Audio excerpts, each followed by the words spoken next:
Bonjour à tous et bienvenue pour la matinale, l'émission quotidienne de CMC Markets qui débute à 10h. Je suis Nicolas Chéron, stratégiste pour vous servir et nous sommes aujourd'hui le lundi 17 octobre. Le titre du jour est Balle au centre. En effet, la semaine dernière, nous avons eu un début de semaine haussier, une fin de semaine baissière jusqu'au jeudi après-midi, une remontée en ligne droite ensuite pendant 24 heures. Et puis vendredi après-midi, on a assisté à des prises de bénéfices en fin de séance. On ouvre donc aujourd'hui dans la zone des 4450 sur le CAC 40. On est toujours coincé dans un triangle. Les indices se cherchent. Et cette semaine, nous avons rendez-vous jeudi avec la BCE. Donc nous allons faire le point sur ces marchés en ce début de semaine. Une chose est sûre, n'ayons pas de biais, ne soyons pas particulièrement haussiers ou baissiers.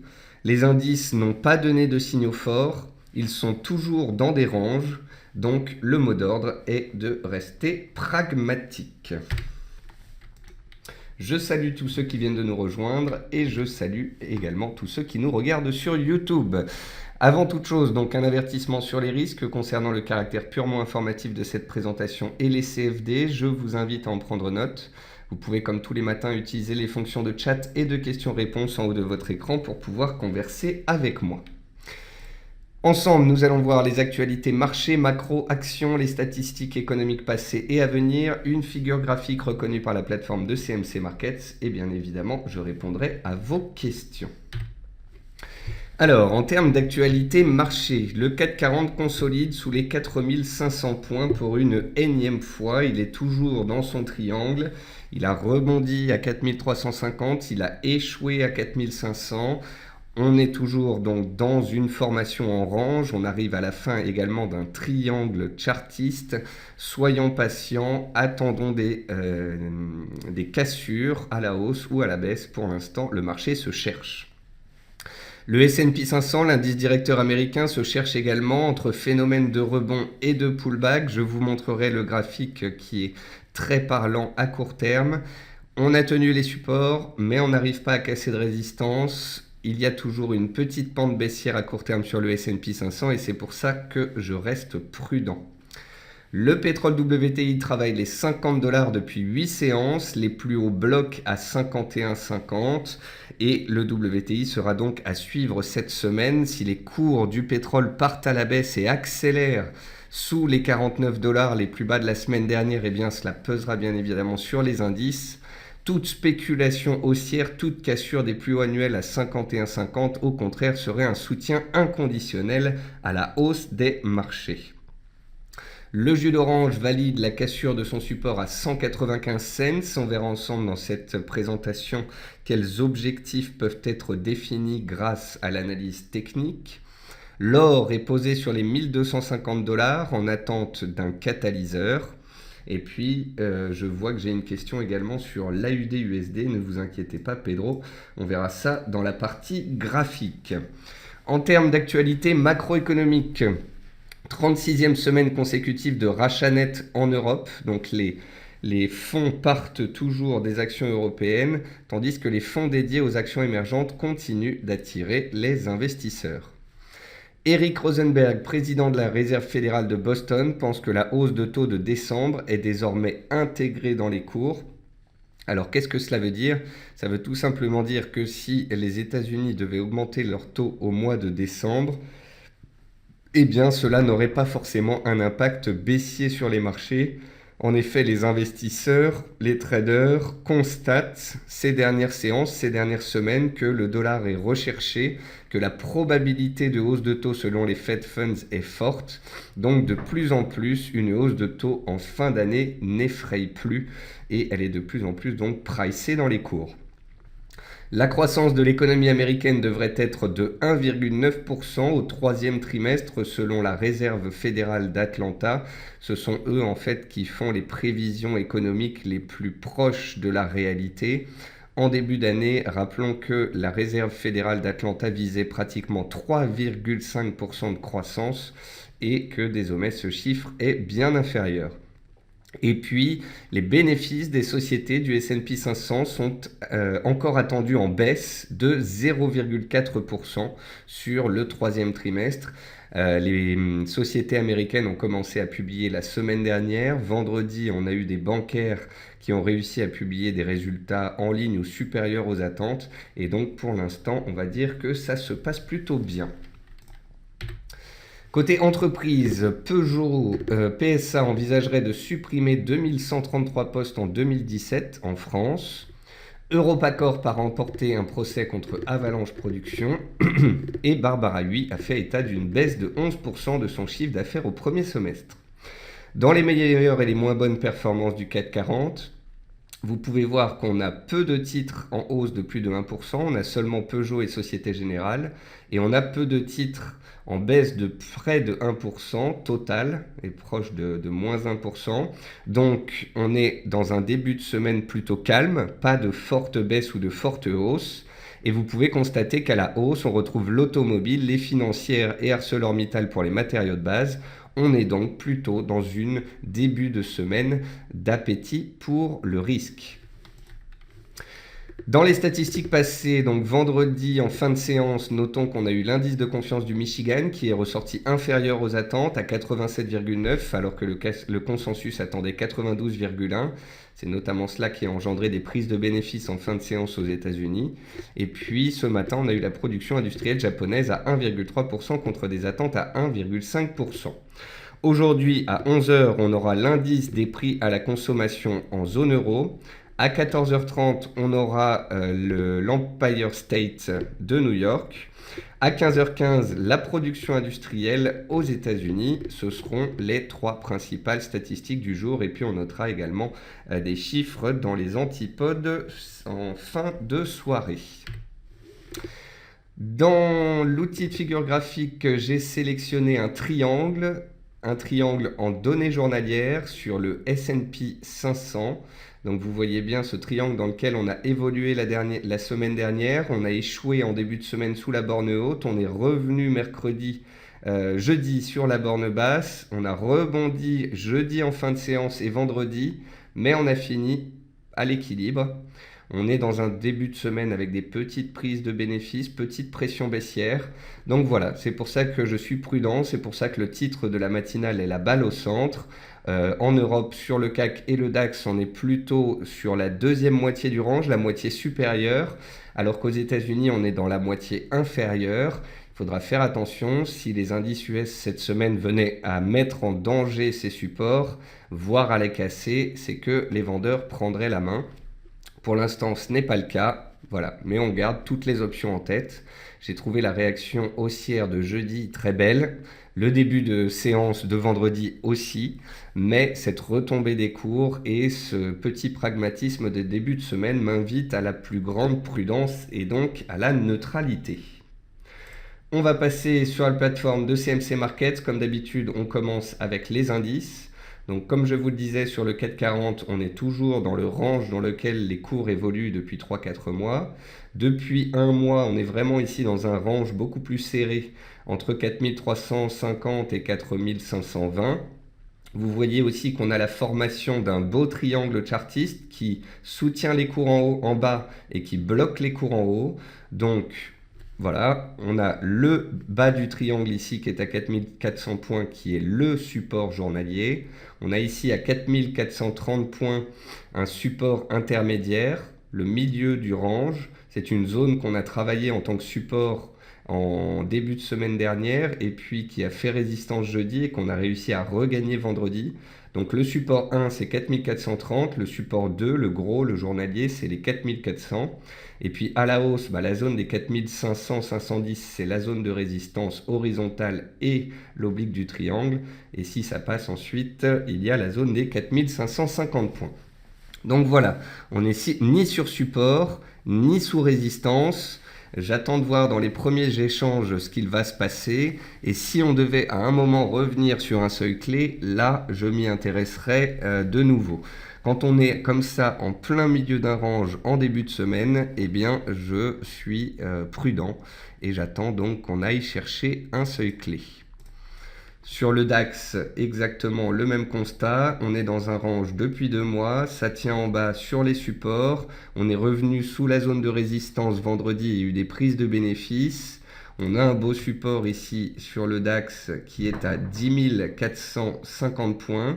Donc le support numéro 1 sur le DAX, 10 450. Le support journalier, le gros, c'est 10 330 points. La résistance numéro 1 ici, c'est les 10 650 points. Juste au-dessus, on a les 10 700, puis les 10 770, les plus hauts travaillés au mois d'août et au mois de septembre. Donc ici aussi sur le DAX, j'attends qu'on revienne sous une résistance ou sur un support ou qu'on donne une cassure pour pouvoir envisager la suite. Là, au cours actuel, on est en plein milieu d'un range et c'est vraiment du qui tout double. Tout dépendra très certainement des indices américains, donc ne les oublions pas, gardons un œil dessus. Donc le point négatif, si vous voulez, aux États-Unis, c'est que depuis à peu près un mois, on est dans une tendance baissière faible. L'autre point négatif, c'est que la semaine dernière, on est sorti d'un triangle ici, dont on est sorti par le bas. Vous pouvez voir que la hausse de vendredi s'est arrêtée pile poil sous la borne basse du triangle. Donc, ça, c'est les points négatifs. Les points positifs, c'est la belle réaction de jeudi sur le support et c'est le fait qu'on est donc sur un gros support ici, la zone des 2115-2120 points.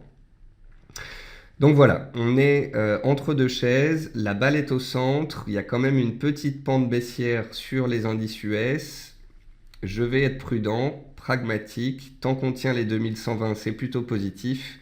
Mais j'aimerais bien revoir une clôture au-dessus des 2137 points pour pouvoir repasser positif. Quant à un retournement de tendance, puisqu'on est baissier à très court terme, donc au-dessus de 2137, on pourrait redevenir neutre. Et pour repasser aussi, il faudrait réussir à casser cet oblique ici, qui est désormais vers 2155. Ça permettrait donc d'effacer les risques baissiers ici induits par le triangle. Donc voilà, le scénario haussier, ce serait un scénario où ici, en dents de scie, on travaille la zone de cours actuelle avant de repartir à la hausse. Le scénario baissier, c'est qu'on bloque sous les résistances, on n'arrive pas à se reprendre et on met en danger les 2115-120, auquel cas, on l'a vu ensemble la semaine dernière, on pourrait revenir vers les 2080-2090 points. Et bien évidemment, notre petit indicateur avancé pour pouvoir suivre tout cela, c'est le VIX. Donc aujourd'hui, on a eu une ouverture du VIX et puis on a commencé à s'apprécier. Vous pouvez voir que le VIX bloque pour l'instant sur la zone des 17,10, 17,30 points. C'est une zone tampon, une zone charnière qui a fait résistance à la fin du mois d'août et au début du mois de septembre. Donc on est de nouveau sur cette zone de prix-là. Donc si les indices américains viennent à perdre pied, à casser leur support et qu'on voit le VIX accélérer au-dessus de cette zone des 17,20, 17,30 points, c'est que les vendeurs prennent la main et que les risques baissiers restent forts et qu'on pourrait alors avoir des accélérations baissières.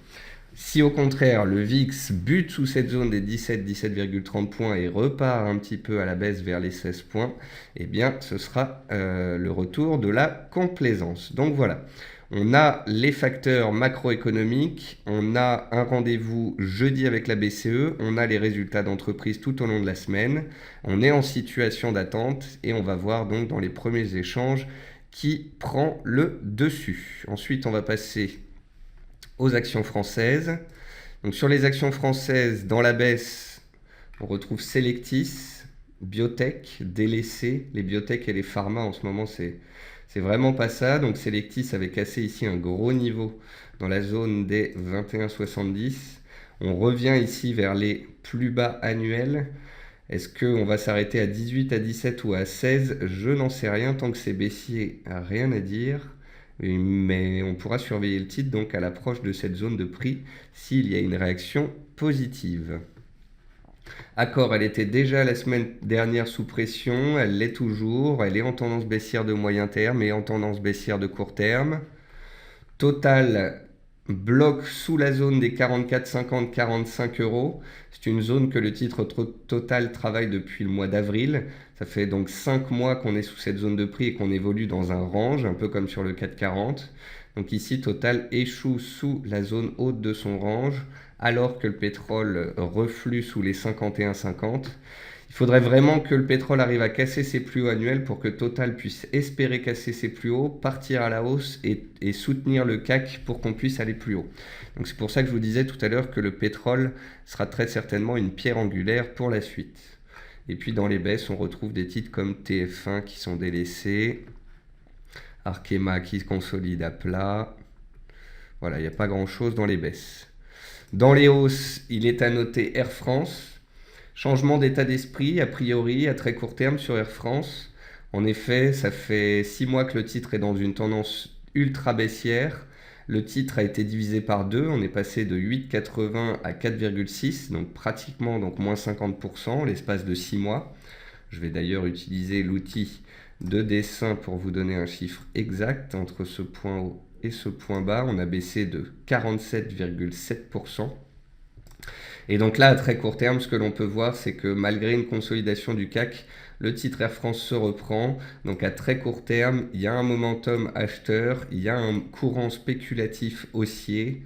Et donc voilà, jusqu'ici, le titre était dans une belle tendance baissière et les vendeurs avaient la main. À très court terme, la donne semble changer. On retrouve dans les hausses aussi CGG. On retrouve Nicox qui tente de se stabiliser. En fait, il y a plusieurs biotech qui tentent de se stabiliser ce matin. Il y a Abessence, il y a Nicox, il y a aussi, qu'est-ce que j'ai vu tout à l'heure, Genfit. Donc c'est pour ça, les biotech, elles ont beaucoup baissé ces dernières séances, ces dernières semaines. Si le CAC arrivait à se stabiliser, elles pourraient opérer des rebonds techniques. Donc ça, c'est à surveiller. Ensuite, dans les hausses, on retrouve Solocal, titre spéculatif par excellence, qui est en train de gérer sa restructuration en ce moment. Le support tangible, il est à 2,86 sur Solocal. La résistance de la semaine dernière, c'est les 3,35. On retrouve Parrot, qui tente un petit rebond technique. Le titre se stabilise sur les 9 € depuis une semaine et tente de rebondir techniquement. Dans les hausses, on retrouve aussi BNP, ça c'est plutôt un bon point. BNP qui est toujours dans un scénario de rebond depuis le Brexit. Donc ça fait 3 mois et demi qu'on évolue à la hausse et tant que les bancaires sont recherchés, eh bien c'est plutôt un bon point pour les indices. Et puis Valorec continue de grimper. Malgré la consolidation du pétrole, les acheteurs se sont emparés de Valorec. On a cassé la zone des 4,90. Et tant qu'on est au-dessus de cette résistance, eh bien, les acheteurs gardent la main à très court terme. Et puis vous voyez les bancaires qui sont là. On voit DBV Technologies. Donc il y a déjà des biotech qui tentent le rebond. Genfit, DBV, Nicox. Il y en a d'autres comme Selectis qui sont un peu plus baissières, un peu plus sous pression. Mais en tous les cas, il est intéressant peut-être de regarder les biotech dans les séances à venir. Alan me dit: bonjour Nicolas, pour vous, quel niveau de clôture sur le SP500 vous met en garde? Déjà, si on clôture sous 2120, ce n'est pas très bien. Si on clôture sous 2115, les plus bas de la semaine dernière, qui avaient été travaillés aussi au mois de septembre, sous 2115 points, les vendeurs prendraient la main et ce serait baissier. Ensuite, le sucre, toujours dans un range, il se cherche. Le jus d'orange.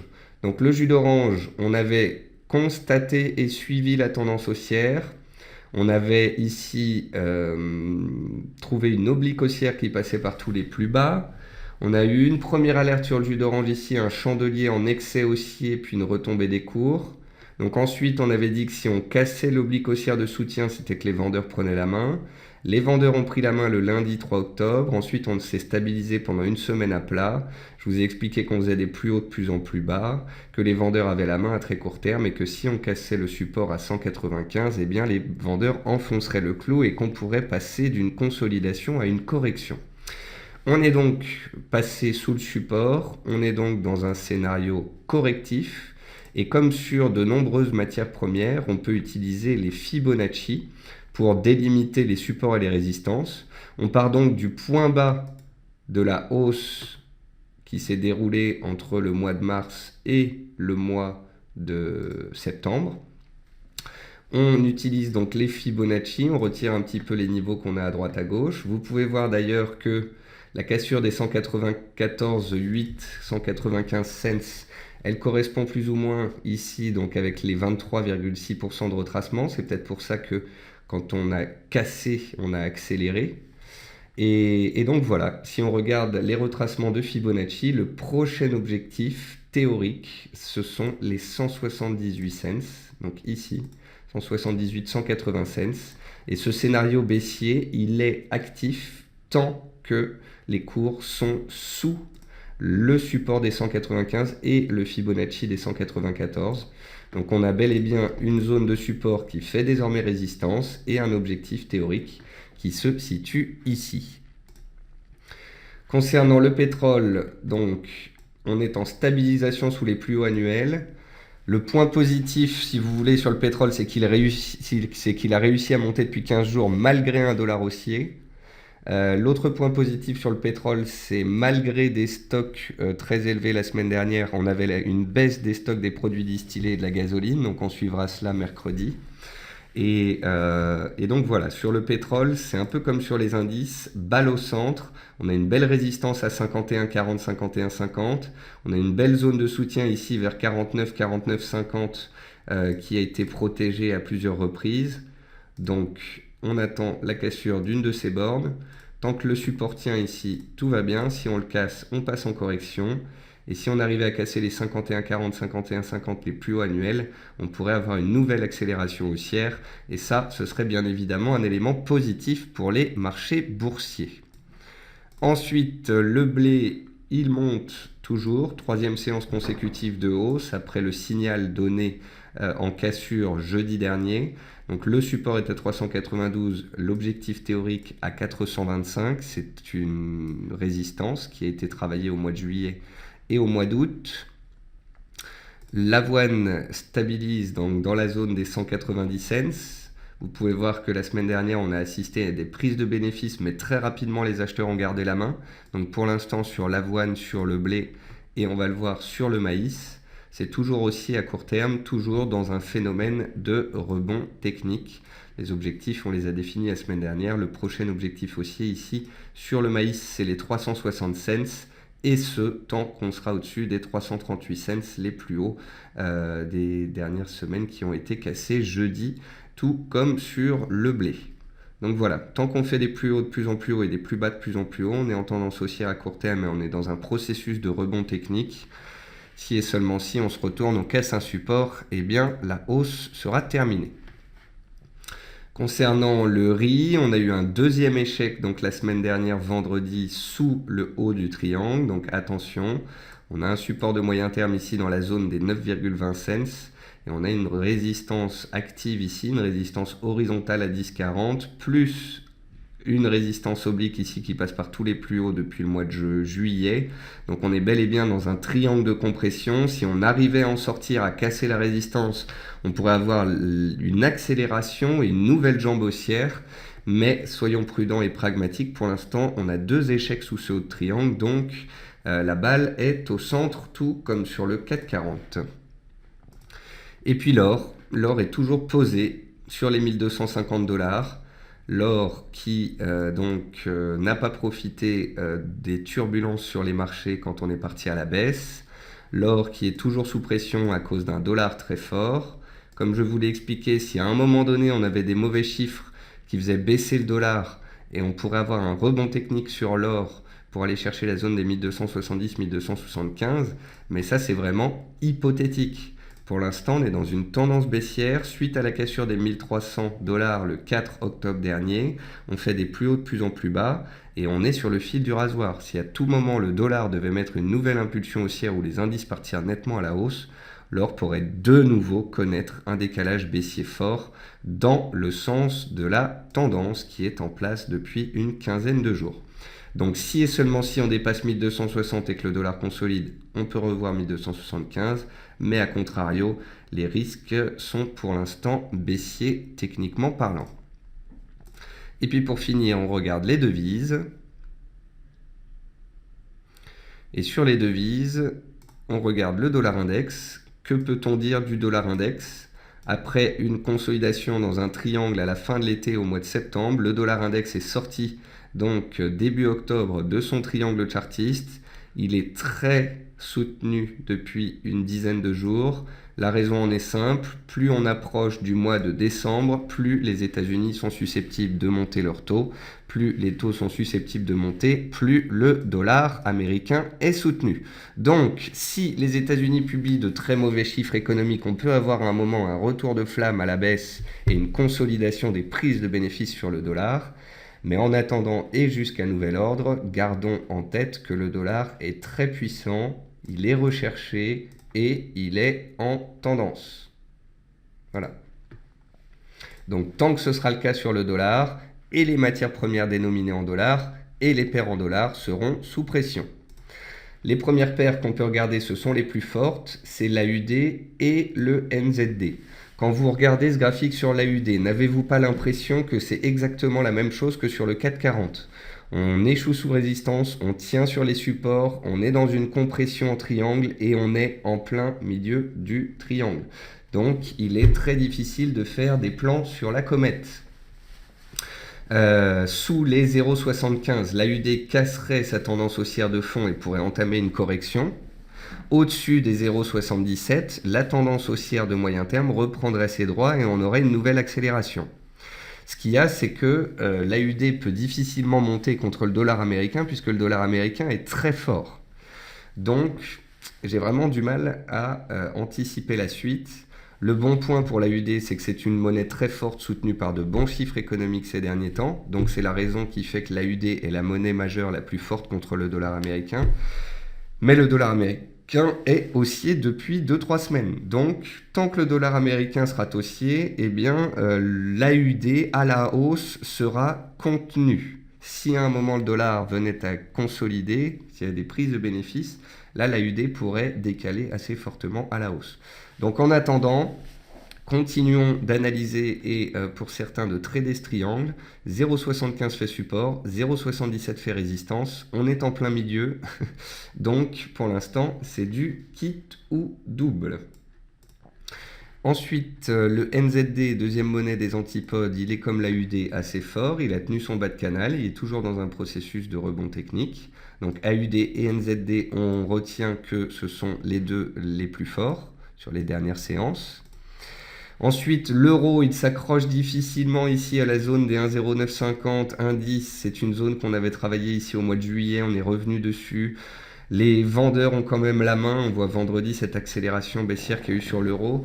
Donc là, si vous voulez, sur l'euro, je ne cherche pas à tout prix des supports. Comme je vous l'ai expliqué, si le dollar consolidait, l'euro pouvait se reprendre un petit peu, mais c'était vraiment la monnaie la moins forte des majeures.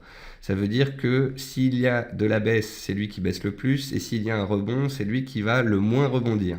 Je vous avais expliqué la semaine dernière que sur l'AUD et le NZD, on avait des beaux supports et que c'était des monnaies fortes. Donc, potentiellement, jouer des rebonds contre le dollar américain quand on est sur support, ça se fait. Alors que l'euro-dollar et la livre-dollar, c'est beaucoup moins évident. L'euro-dollar, il est toujours sous pression en tendance baissière, et la livre, elle, c'est encéphalogramme plat ces dernières séances. Elle a eu une très forte volatilité, elle a eu un choc baissier la semaine dernière avec ce flash crack qui a fait baisser les cours jusqu'à 1,20. Depuis, les cours se cherchent et donc pas grand chose à dire sur le GBP tant qu'on est bloqué dans ce range entre 1,2130 et 1,2270. On est ici dans un range et on en attend la sortie. Donc en gros, sur le S&P 500 et sur le 440, on attend des sorties de triangle. Sur les matières premières, on a un petit range sous les plus hauts annuels sur le pétrole. On a un petit triangle dont on attendra la sortie sur l'or. Et sur le Forex, on a l'AUD, le NZD qui sont plus forts, l'euro et la livre qui sont sous des pressions baissières. Et pour l'instant, et ce jusqu'à nouvel ordre, le dollar reste haussier. Et ça, c'est un facteur à garder en tête dans votre trading au quotidien. Alors, j'ai encore une question de Manu qui me demande de regarder Holod Group. Si vous avez une question, c'est maintenant, car j'ai fini ma présentation. J'ai répondu à Manu sur le jus d'orange, à Pedro sur l'AUD. Donc, Holod Group, où es-tu ?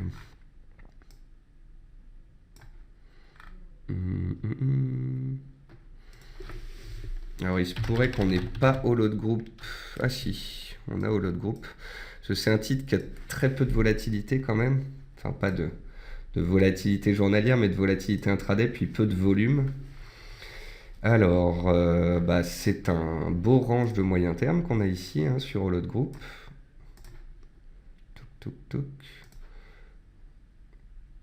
Voilà, je pense que c'est comme ça qu'on peut cadrer ce titre. Hop, alors, outil de dessin. Donc, sur Holot, il faut garder en tête qu'il ne se passe pas grand-chose. Il faut garder en tête qu'on n'est pas non plus sur des plus bas. Il y a un support ici à 10,90, il y en a un autre à 11,90. Sinon, si on regarde depuis un an, on est dans un grand range entre les 12,5 et les 16 euros. Je ne sais pas si Holot a publié récemment ou va publier, mais en gros, si dans les séances à venir, les publications devaient sortir, si les vendeurs prennent la main et cassent les 12,6, on peut aller chercher les supports de moyen terme suivants. La tendance baissière de court terme restera en place et les vendeurs garderont la main. Si et seulement si on arrivait ne serait-ce qu'à dépasser les plus hauts de la semaine dernière, casser la moyenne mobile à 20 séances qui bloque depuis 10 jours, eh bien on aurait un espoir de rebond. Donc en gros, pour l'instant, à court terme, c'est baissier, à moyen terme, c'est dans un range. Et je pense que ce titre attend sa publication pour pouvoir décaler dans un sens ou dans l'autre. MacTrager me dit: bonjour Nicolas, que pensez-vous de Technip qui a beaucoup monté? Alors c'est normal que Technip ait beaucoup monté puisque le pétrole lui aussi est beaucoup monté. Alors après il y a beaucoup et beaucoup, Technip a pris 20% en l'espace de quelques semaines, c'est pas non plus énorme. Pourquoi est-ce que ce n'est pas énorme? Eh bien tout simplement parce que Technip était dans un canal baissier de long terme depuis la fin 2013. On était passé de 92 euros à 35 euros début 2016. Donc Technip a vraiment connu de plein fouet la baisse des cours du pétrole. Vous voyez qu'ensuite, en début d'année, on a réussi à reprendre, les acheteurs ont repris la main, ils ont créé un range et on a réussi à s'extraire de ce range par le haut. Donc Technip ici, à long terme, vous voyez qu'elle n'est pas montée tant que cela. Vous me dites, elle est beaucoup montée, qu'en pensez-vous? Elle n'est pas montée tant que cela. Depuis le début de l'année, on est passé de 46 à 59. Le titre a pris 30%, sachant que le pétrole s'est beaucoup repris aussi. N'oublions pas que Technip vient des 90 euros. Donc voilà, on est tout simplement en train de faire un rattrapage. Technip a cassé sa résistance. Total est toujours sous sa résistance. Je pense que Total attend une hypothétique cassure des plus hauts annuels sur le pétrole pour pouvoir tenter la même chose que Technip, pour pouvoir casser sa résistance hebdomadaire et partir à la hausse.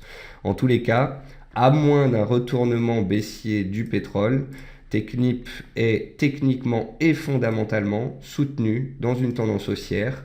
Donc si vous avez envie de shorter un titre pareil, il est conseillé d'attendre un retournement, un chandelier baissier ou une cassure de support, parce qu'en attendant, ce sont les acheteurs qui ont la main.